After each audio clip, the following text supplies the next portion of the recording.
Ever wondered how animals talk to each other? Let's dive into the fascinating world of animal communication. Whales sing complex songs across the ocean. Wolves howl to gather their pack. Birds chirp to attract mates or warn of danger. Dogs wag their tails to show friendliness. A puffed-up chimpanzee shows it's ready to fight.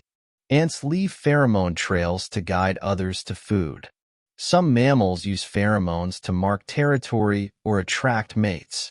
Peacocks show off their feathers to attract mates. Bright colors can also warn predators to stay away. From finding food to ensuring the survival of their young, animals have unique ways to communicate. It's a world full of sounds, signals, and displays. Isn't it amazing how animals connect in their own special ways?